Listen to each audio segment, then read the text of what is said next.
Welcome back बच्चों। आज हम माता के आंचल की क्वेश्चन आंसर करने जा रहे हैं। और कैसी चल रही है बच्चों आपकी पढ़ाई? अब तो 1 महीना रह गया एग्जाम में। निश्चिंत होकर पढ़िए, जमकर पढ़ाई करिए, बिल्कुल तनाव मुक्त होके और अच्छे अच्छे पेपर करिए, सभी सब्जेक्ट के अच्छे से पढ़ाई करिए। Best of luck. आइए चलो हम क्वेश्चन आंसर शुरू करते हैं। फर्स्ट क्वेश्चन है, प्रस्तुत पाठ के आधार पर यह कहा जा सकता है कि बच्चे का अपने पिता से अधिक जुड़ाव था, फिर भी विपदा के समय पे पिता के पास न जाकर मां की शरण लेता है। आपकी समझ से इसकी क्या वजह हो सकती है? बच्चे को पिता से, आंसर हम देखते हैं बच्चों। बच्चे को पिता से अधिक लगाव था क्योंकि उसके पिता उसका लालन पालन ही नहीं बल्कि उसके संग दोस्तों जैसा व्यवहार भी करते थे। उसके जो बच्चे के पिताजी थे वो मोस्टली टाइम बच्चे के साथ ही व्यतीत होता था उनका। वो उसके संग एक फ्रेंड जैसा व्यवहार करते थे और उसके प्रत्येक खेल में शामिल होने का प्रयास करते थे। उसे किसी न किसी प्रकार अधिकतर समय अपने साथ ही रखते थे। जब वो राम नाम की गोली मछलियों को खिलाने जाते थे बाहर, तब भी वो उनके साथ था। पेड़ पे जब वो झूला झूलाते थे तब भी उनके साथ था। और जब वो अपने फ्रेंड्स के साथ गेम खेलता है तब भी पिताजी बार बार बीच बीच में उसको देखने आते हैं। ये हमने लेसन में पढ़ा था। इसलिए बच्चे का अपने पिता के प्रति अधिक स्नेह होना स्वाभाविक ही था। और माँ से बच्चे का लगाव दिल का है। माँ से बच्चे का अटैचमेंट कैसा होता है? दिल का होता है। माँ का स्नेह दिल को छूने वाला है। उसे जो शांति और प्रेम की छाया अपनी माँ से मिल सकती है, वो शांति और छाया, वो प्रेम उसे अपने पिता से नहीं महसूस हुआ। यही कारण है कि विपत्ति के दौरान बच्चा पिता के पास नहीं जाता और माँ के पास जाता है। और माँ की बाहों में बच्चा खुद को सुरक्षा के साथ स्नेह से भरा हुआ महसूस करता है। नेक्स्ट क्वेश्चन हम पढ़ते हैं। आपके विचार से भोलानाथ अपने साथियों को देखकर सिसकना क्यों भूल जाता है? इसका आंसर है, अपने स्वाभाविक आदतों के अनुसार शिशु अपनी उम्र के बच्चों के साथ खेल कूद में रुचि लेता है। उसके साथ खेलना उन्हें अच्छा लगता है और अपनी उम्र के बच्चों के साथ जिस रुचि से वो खेलता है वह रुचि से बड़े बच्चों के साथ खेलने में नहीं आती है। ये तो स्वाभाविक की बात है कि बच्चा जिस एज का है वो उसी एज के बच्चों के साथ खेलने में रुचि लेगा। अपनी उम्र के बच्चों के साथ खेलने में तो उसे वो इंटरेस्ट नहीं आएगा, तो वह रुचि उसे बड़े बच्चों के साथ खेलने में नहीं होती है। दूसरा कारण इसका मनोवैज्ञानिक भी है क्योंकि बच्चे को अपने साथियों के बीच सिसकने में और रोने में उसे थोड़ी शर्म महसूस होती है, हीनता का अनुभव होता है। और शिशु भोलानाथ को उसकी माँ जबरदस्ती पकड़कर सिर में तेल डालकर उसकी इच्छा के विरुद्ध जब उसको उपटन करती है तो वह सिसकने लगता है। और पिता की गोद पाकर भी उसका सिसकना बंद नहीं होता, परंतु जैसे ही साथियों के बीच में जाता है तो स्वभावतः सिसकों को बंद करता है और अपने जो रोने की आदत थी उसकी वो छिपाने की कोशिश करता है। यही कारण है कि बच्चा भोलानाथ अपने साथियों को देखकर सिसकना भूल जाता है। ये तो एक स्वाभाविक सी बात है ना, जब छोटा बच्चा कोई जिद करके रोता है, इतने में कोई और आकर बच्चे को आवाज लगाता है या बच्चे से कोई बातचीत करता है तो बच्चे का ध्यान डाइवर्ट हो जाता है और बच्चे को दूसरे के सामने रोने में शर्म भी आती है कि ये मेरा मजाक बनाएंगे, और बच्चे का ध्यान दूसरे की बात में ध्यान डाइवर्ट हो जाता है तो वो रोना भूल जाता है और उसका ध्यान दूसरी तरफ चला जाता है। तो एक मनोवैज्ञानिक कारण है कि वो उसकी अपनी सिसकियों को बंद करता है, छिपाने की कोशिश करता है, और यही कारण है कि बच्चा भोलानाथ अपने साथियों को देखकर सिसकना भूल जाता है। थर्ड क्वेश्चन है, आपने देखा होगा कि भोलानाथ और उसके साथी जब तब खेलने खाते समय किसी न किसी प्रकार की तुकबंदी करते हैं। आपको यदि अपने खेलों आदि से जुड़ी तुकबंदी याद हो तो लिखिए। हम देखते हैं यहाँ पर कई प्रकार की तुकबंदियां हैं, आप नोट कीजिए। फर्स्ट है अटकन बटकन दही चटाके। सेकंड है बन फूले बंगाले। थर्ड है अरक बरक दूध की धार। और फोर्थ है चोर भाग गया पल्ली पार। फोर्थ क्वेश्चन देखते हैं बच्चों हम। भोलानाथ और उसके साथियों के खेल और खेलन की सामग्री आपके खेल और खेलने की सामग्री से किस प्रकार भी भिन्न है? ये क्वेश्चन इंपॉर्टेंट है, आप इसको जरूर पढ़ना। ये मेरे ख्याल से क्वेश्चन आपके एग्जाम में जरूर आ सकता है। भोलानाथ और उसके साथियों के खेल और खेलन की सामग्री से और हमारे खेल और खेलने की सामग्रियों से कल्पना से भी अधिक अंतर है। क्यों है कल्पना से अधिक अंतर, ये हम देखते हैं। भोलानाथ के समय में परिवार से लेकर दूर दराज के इलाकों तक में आत्मीय संबंध थे। आत्मीय संबंध मतलब यानी मन से जो उनका अटैचमेंट था, पड़ोसी का पड़ोसियों से एक अच्छा रिलेशन थे, जिसके कारण खेलों में स्वतंत्रता थी और बाहरी घटनाओं अपहरण आदि का कोई डर नहीं था। उस समय के समय में जो खेलों में स्वतंत्रता थी, बच्चे कहीं भी जाकर बाहर खेल कूद सकते थे, आजकल के समय इतना खराब आ गया है कि आजकल बच्चा बाहर खेलने जाए तो पेरेंट्स को क्या चिंता रहती है, कहीं मेरे बच्चे का अपहरण ना हो जाए, कोई उसके साथ दुर्घटना नहीं हो जाए। तो इस प्रकार का उस समय के 30 के दशक में इस प्रकार का कोई डर नहीं था, बाहरी घटनाओं अपहरण आदि का कोई डर नहीं था। दूसरी बात क्या है, खेलों की सामग्री बच्चों द्वारा स्वयं बनाई जाती थी। और पुराने समय में बच्चों की जो खेलने की सामग्रियां थी वो बच्चे स्वयं बनाते थे। क्या खेलते थे भोलानाथ, और वो मिट्टी के जो मिट्टी से वो खिलौने बनाते थे, जो फूटे हुए घड़े थे उससे वो दिया बनाते थे, और मिट्टी से ही वो रेत की दीवारें बनाते थे, मकान बनाते थे, डंडे से वो घर बनाते थे, तिनकों से छप्पर बनाते थे। तो ये खेल की सामग्रियां बच्चे स्वयं बनाते थे, और घर का जो बेकार सामान था उनके लिए वो खेल की सामग्री बन जाती थी, जिससे किसी भी तरह से उनको कोई नुकसान की संभावना नहीं थी। और धूल और मिट्टी से खेलने में बच्चों को बहुत आनंद आता था। न उनके ऊपर कोई बंदिश थी, न कोई भय था, और न किसी प्रकार के उनको कोई गाइडेंस या कोई निर्देशन देते थे माता पिता। बच्चे खेलने के लिए स्वतंत्र थे, और बच्चे बाहर चबूतरे पे खेलते थे उसके लिए स्वतंत्र थे।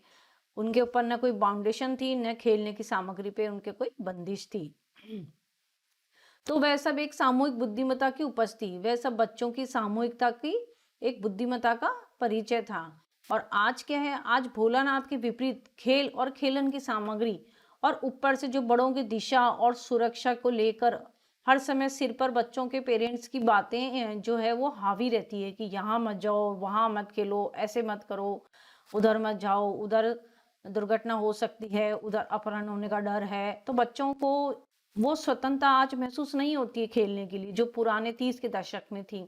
आज खेल के सामान स्वनिर्मित की बजाय बाजार से खरीदे जाते हैं। आज खेल के सामान बच्चे खुद नहीं बनाते हैं। आज सारी सामग्री कहाँ से आती है, हम बाजार से खरीदते हैं।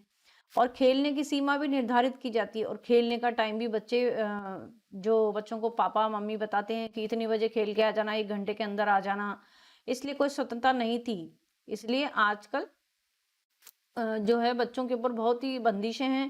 पहले के 30 के दशक में जैसे बच्चे स्वतंत्र होकर खेलते थे, उस प्रकार के बच्चों को आज आज़ादी नहीं है खेलने के लिए। तो इसलिए आज बच्चों के पास कोई स्वतंत्रता नहीं है। वे धूल और मिट्टी से परिचित नहीं होता आज का बच्चा। आज के बच्चे जैसे पुराने 30 के दशक में बच्चे धूल और मिट्टी में खेलते थे, रेत की मिट्टी से दीवारें बनाते, मकान बनाते, तिनकों से छप्पर बनाते, फूटे हुए घड़ों के दिए बनाते, डंडों से खंबे बनाते। तो आजकल ये सब ऐसा कुछ भी नहीं है। आजकल के बच्चे धूल मिट्टी में खेलना पसंद ही नहीं करते, वो सिर्फ video game, computer, laptop, mobile, बच्चे इसी में रहते हैं। तो यही बताया लेखक ने कि पुराने समय की खेल और खेलन की सामग्री आज के हमारे खेल और खेलन की सामग्री से बहुत अधिक भिन्न है। ये क्वेश्चन इंपॉर्टेंट है, आप बच्चों इसको जरूर जरूर याद करके जाइए। नेक्स्ट क्वेश्चन हम देखते हैं। 5th, पाठ में आए ऐसे प्रसंगों का वर्णन कीजिए जो आपके दिल को छू गए हों। ये क्वेश्चन भी इंपॉर्टेंट है, आप इसे भी अच्छे से लर्न करिए। और इसमें लर्न करने के जैसा कुछ भी नहीं है। आप बच्चों एक बार लेसन को अच्छे से रीड करिए, और मेरे इस वीडियो में क्वेश्चंस को एक बार अच्छे से पढ़ लीजिए, आपको उसी में सब समझ में आ जाएगा। इसमें याद करने जैसा कुछ है भी नहीं, सिर्फ समझने का है पढ़ करके। ठीक है, मैं आपको पढ़ के एक बार सुनाती हूँ, आप ध्यान से सुनिए।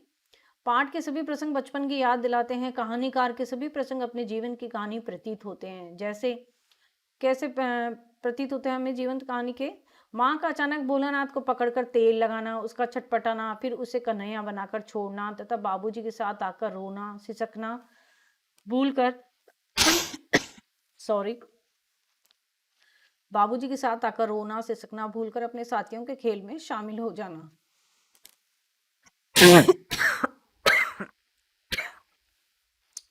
सॉरी वापिस से पढ़ती हूँ मैं।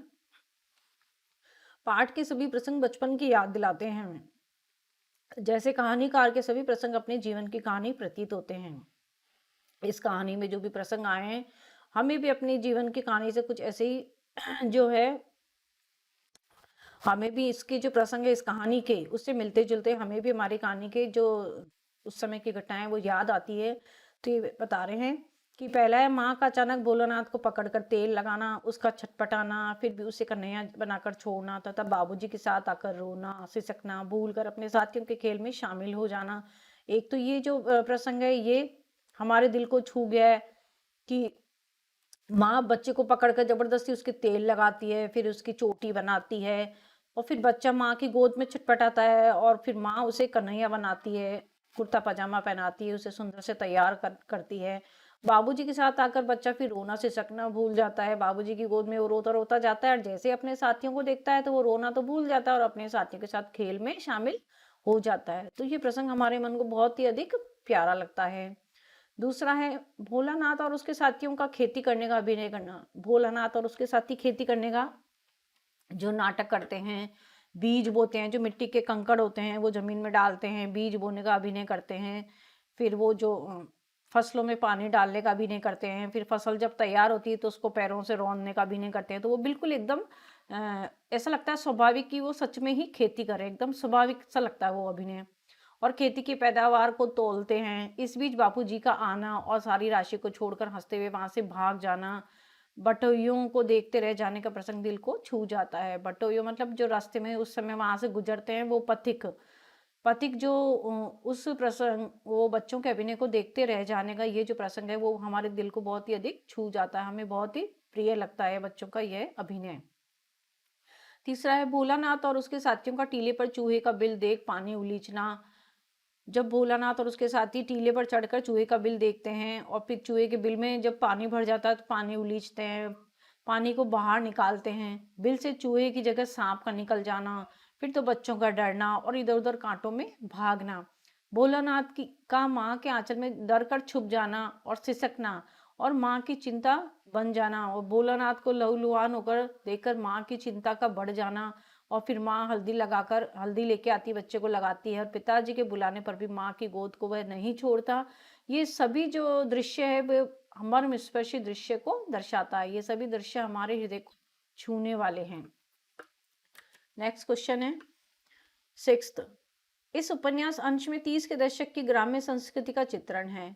आज की ग्रामीण संस्कृति में आपको किस तरह के परिवर्तन दिखाई देते हैं? ये भी क्वेश्चन इंपॉर्टेंट है, इसको भी आप ध्यान से जरूर पढ़िए। आइए हम इसका आंसर देखते हैं। आज के समय की ग्रामीण रहन सहन को देखकर और इस उपन्यास के पाठ को पढ़कर ऐसा लगता है कि कितनी अच्छी रही होगी उस समय की समूह और संस्कृति।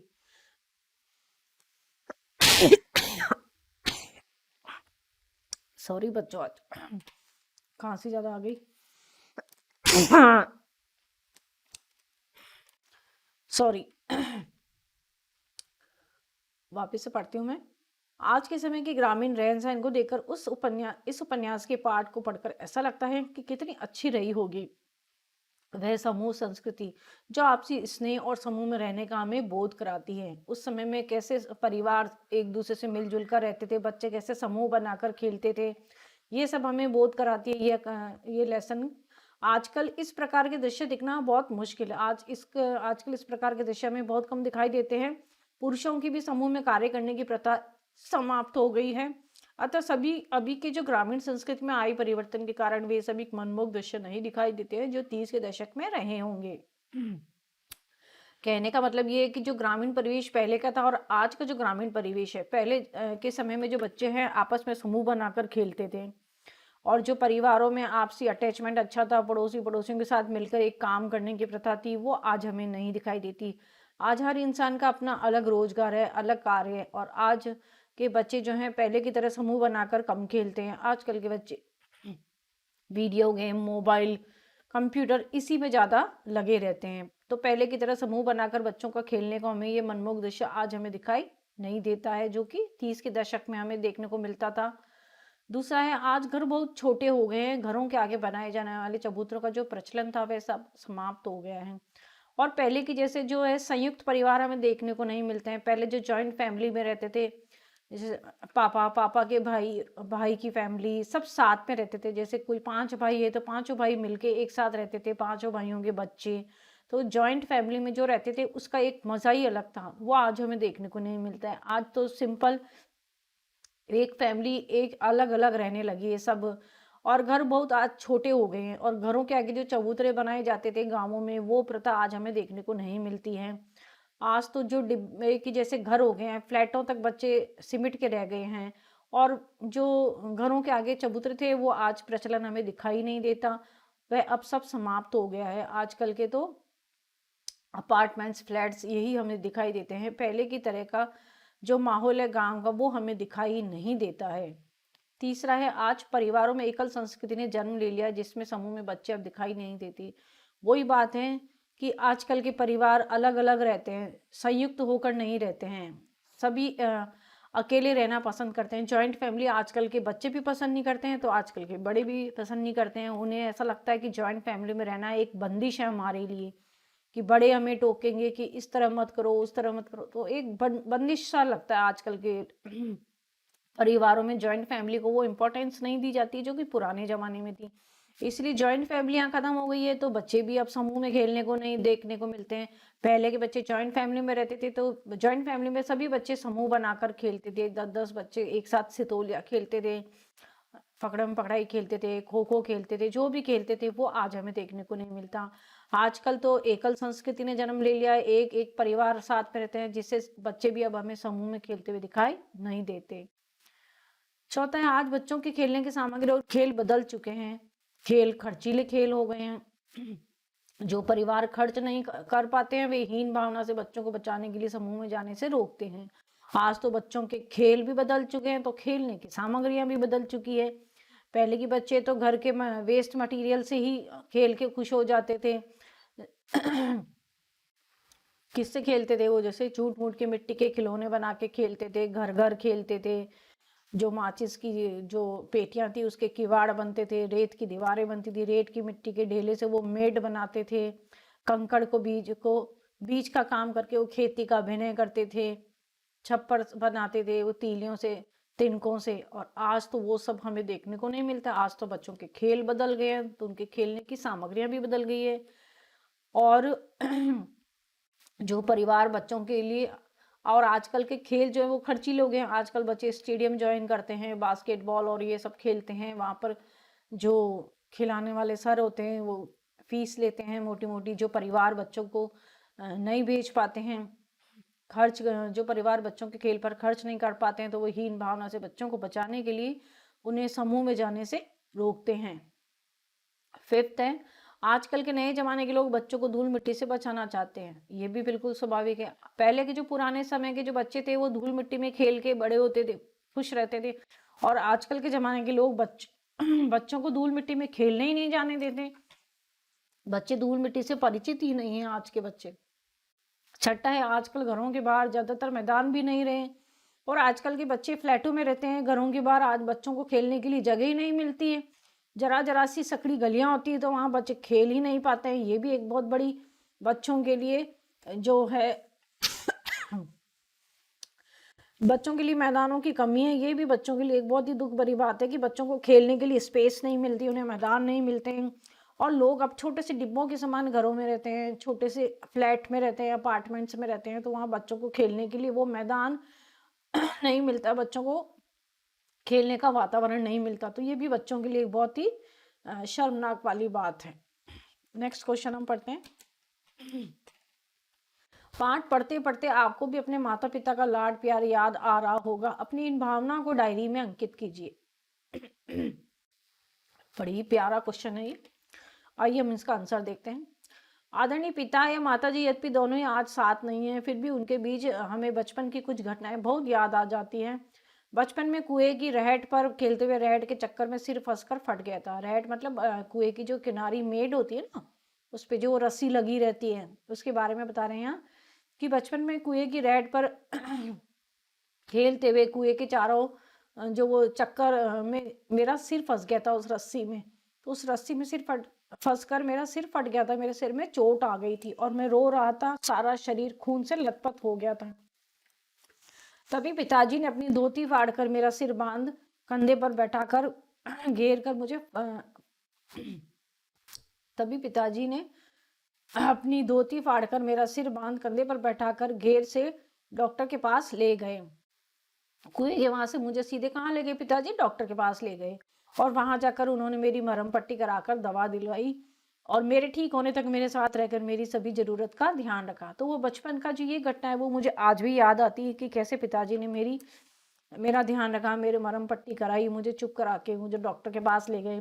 इसके साथ ही एक दूसरी घटना भी याद आ गई, जब हम माँ के साथ आम के पेड़ के नीचे खड़े थे, साथ में मेरा छोटा भाई और सभी महिलाएं थी। बहुत अधिक वेग से वर्षा होने लगी और जोर से बिजली कड़की और माँ ने जो अपना पल्लू था वो यकायक मेरे ऊपर ऐसे ढका मानो बिजली से वह पल्लू रक्षा कर लेगा। छोटा भाई मेरे साथ था जो छोटा भाई यतीश और मैं माँ के स्नेह से हैरान रह गए। मैं और मेरा छोटा भाई यतीश हम माँ की स्नेह को देखकर हैरान रह गए। माँ ने हमारे सर पर पल्लू ऐसा ढका जैसे वे पल्लू बरसात से हमारी रक्षा कर देगा, जैसे हम वर्षा में भीगने से बच जाएंगे। नेक्स्ट क्वेश्चन, या माता पिता का बच्चे के प्रति जो वात्सल्य व्यक्त हुआ है उसे अपने शब्दों में लिखिए।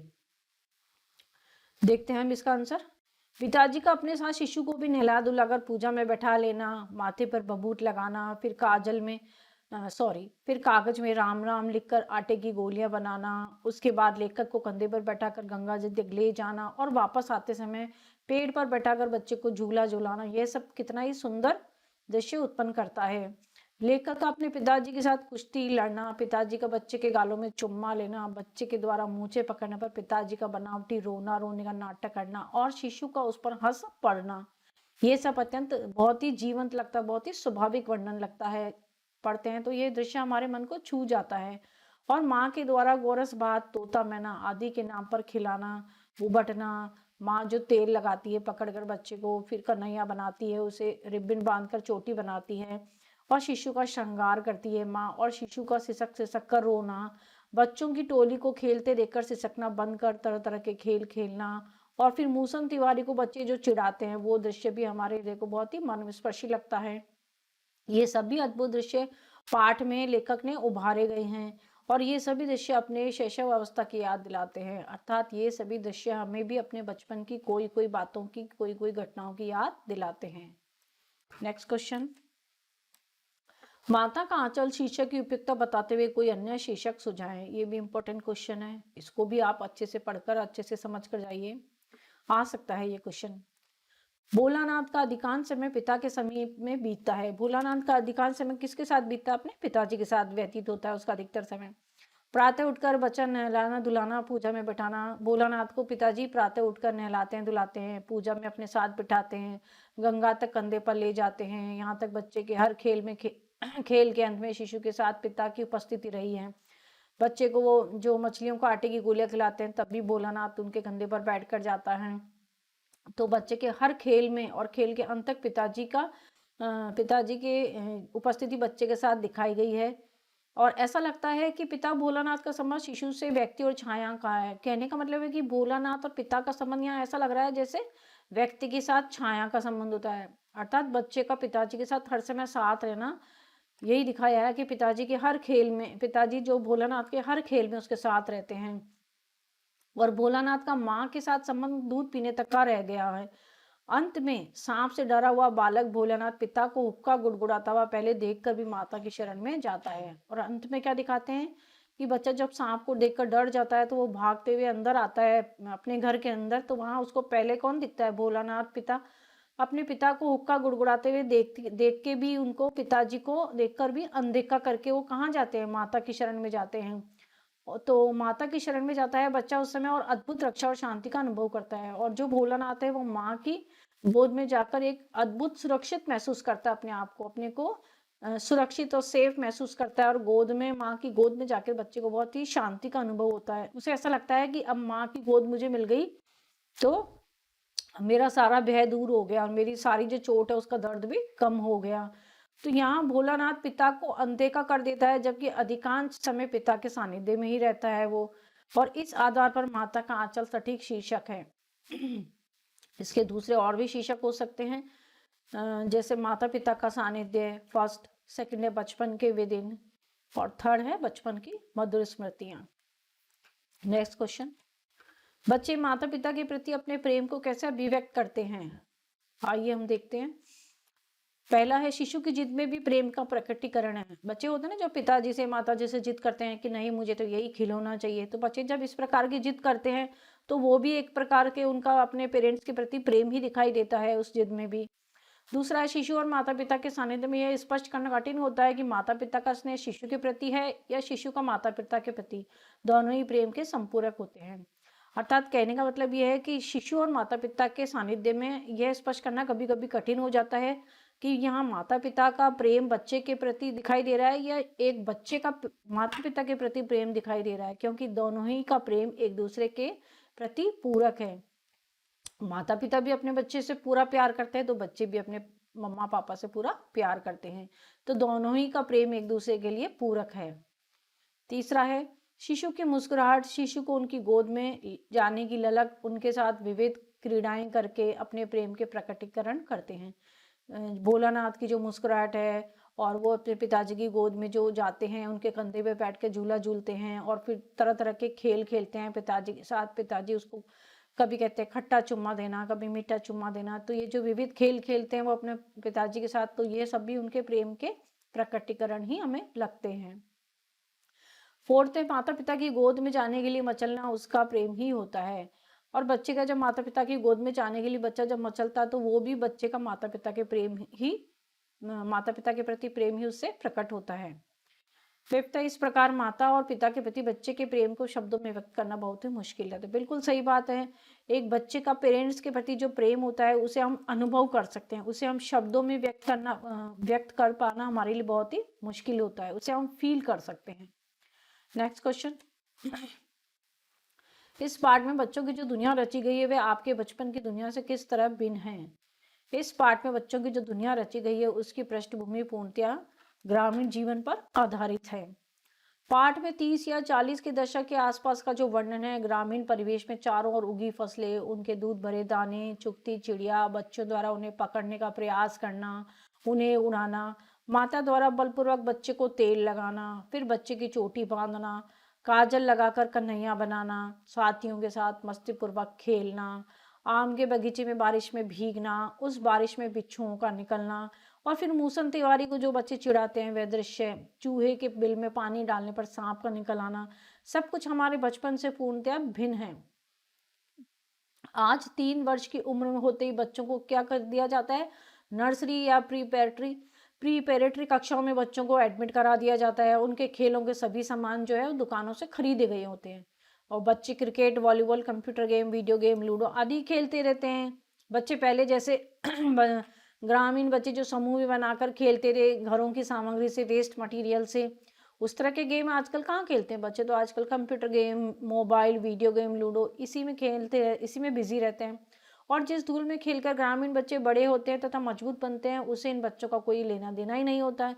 जिस धूल मिट्टी में खेलकर ग्राम के बच्चे बड़े होते हैं, आजकल के हमारे जो बच्चे हैं आधुनिक बच्चे, उनका मिट्टी से कोई लेना देना नहीं होता। आज माता पिता के पास बच्चों के लिए समय ही नहीं है। आज के पेरेंट्स और आज की जो माँ हैं दोनों ही हस्बैंड वाइफ जॉब करते हैं, तो कई बच्चे घरों में अकेली रहते हैं, उनके पास सिर्फ सर्वेंट होती है कहने को, उनकी गार्जियन के नाम पे बच्चे दिन भर अकेले रहते हैं। बच्चों के पास टाइम ही नहीं होता है, पेरेंट्स के बाद बच्चों के लिए समय ही नहीं होता है। तो ऐसे में बच्चे अकेले होते हैं तो क्या करते हैं, या तो वो टीवी देखते हैं या वीडियो देखकर या मोबाइल में बिजी रहकर अपना शाम तथा अपना समय बिताते हैं। अच्छा बच्चों, मेरी वीडियो पसंद आई है आपको तो लाइक ज़रूर करना और मेरे चैनल को सब्सक्राइब करना, और आप इसी तरह मुझे कमेंट्स भेजते रहिए जिससे मुझे मोटिवेशन मिलता है आगे की वीडियो आपको डालने के लिए। ठीक है, मैं मिलती हूँ आपसे नेक्स्ट वीडियो में। बाय।